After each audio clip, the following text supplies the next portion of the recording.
Herod's temple was destroyed by the Romans in 70 AD.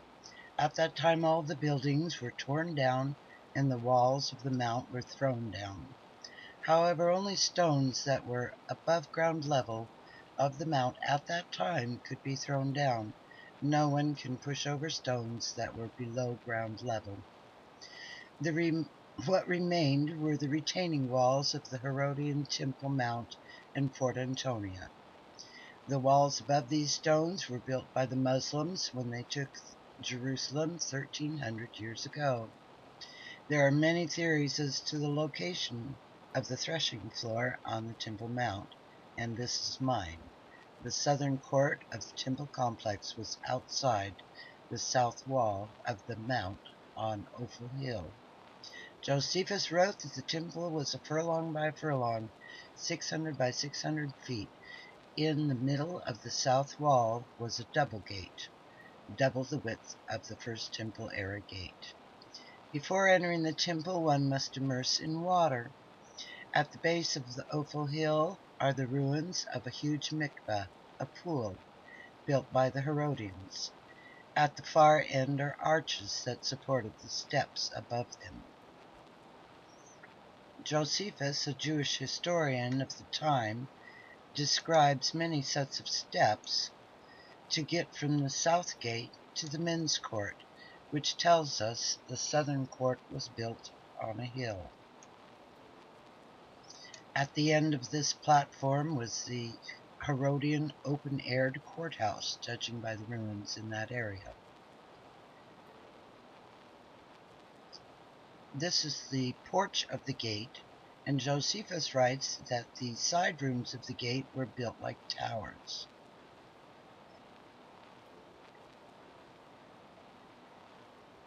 The gate enters into the royal Stoa, a covered mall of sorts. The Stoa was 600 feet long by 105 feet and around 75 feet tall. It was full of shops and buildings and lots of activity. Hundreds of artifacts from the Stoa were discovered by Benjamin Mazar right here on the Ophel. Makes sense since this is where it once stood. Some of the shops were money changers and others sold doves or pigeons, and others needs pertaining to sacrifice. On a day like Passover, we would make a peace offering which required purchasing a lamb. The soreg was a fence in which no Gentile could enter. Signs were posted at the entrance to this area. When caught, they would be to blame for their own death. After purchasing a lamb, the men would make their way to the men's court, located on the threshing floor of King David.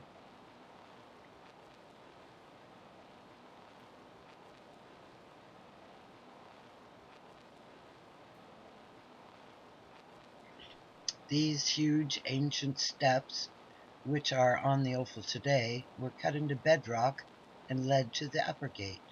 According to Josephus, the steps had a rise of 22 feet because the temple was built on a higher part of the hill.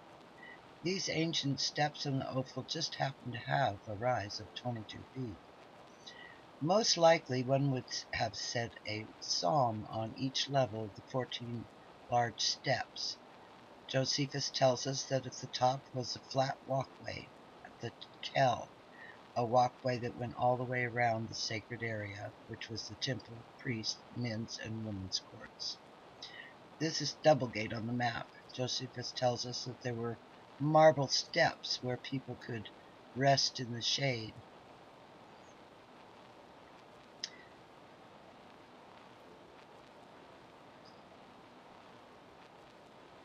This is our first view of the temple. The porch was 100 feet tall and 100 feet wide. One could see the veil of the Holy of Holies from here. On the left was an altar, and on the right were rings for tying the animals, racks for hanging the carcasses, and tables for cutting up the sacrifices. Once receiving a sacrificed lamb, it is time to pay the temple tax in the women's court. This pedestal is where Solomon addressed the people. 13 treasuries hung from 13 of the columns to drop the money in, but I represented this with boxes. This court had a gate to the south and a gate to the north. Solomon called this court the outer court. Women could not go beyond this court. In fact, women had to go up into the balconies during a celebration when men were dancing. They were not allowed to dance together.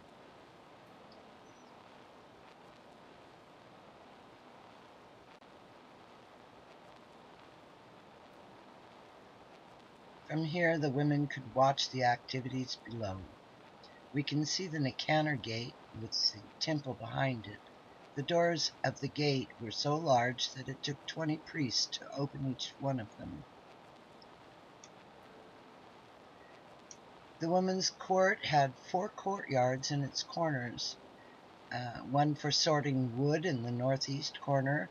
The southeast corner was for the Nazarenes, the southwest corner for oil, and the northwest courtyard had a mikveh where lepers were healed were washed. This mikveh is still below the Al-Aqsa Mosque. It was photographed in 1927 by Hamilton. This is the threshing floor of King David. The labor would be filled each morning through a hole cut into the floor of Charles Warren's map shows that there is a water channel ending here with a large pool right next to where I believe the temple house was located. Is this a coincidence? Beyond the north court of the temple complex was Fort Antonia. Josephus speaks of a small strip of land between the temple and the fort where a battle took place. It had 2 bridges connecting to the temple at the west and north walls. Josephus records that Herod built a 4.5-foot wall on the highest part of the hill, filled it in, and there he built Fort Antonio on every part of it. This is the rock under the Dome of the Rock shrine. This gigantic platform was originally built by Herod. Wilson's Gate was actually a military gate.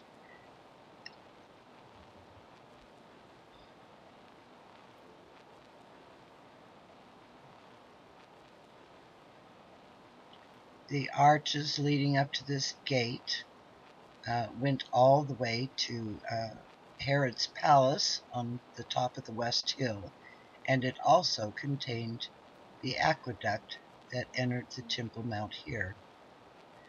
Barclays Gate is to the left, and in the distance is the stepped bridge of Robinson's Arch. Its gate entered the upper court west of the Temple House.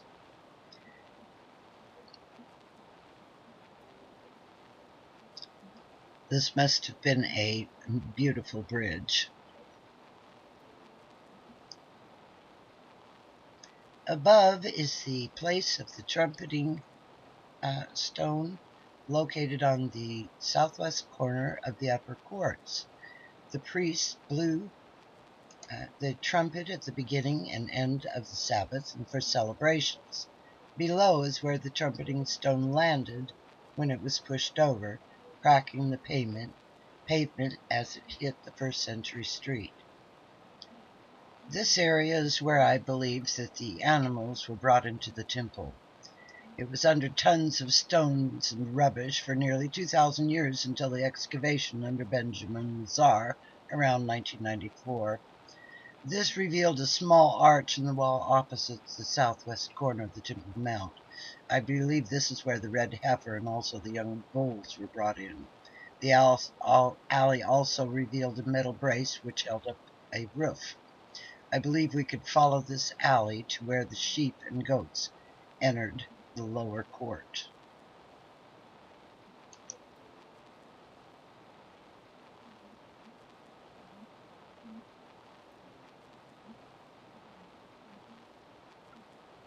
These corrals would have needed to be washed down throughout the day because of the thousands of animals coming through in just a single day. Small sewage channels would have connected to the drains of the city drainage ditch. The southern court was the last court to be extended by the Herodians. It was completed around 65 and destroyed in 70 AD. The bases of these columns on the Stoa from the steps eastward can still be seen in a row on the oval today. From here we leave the temple by the south gate.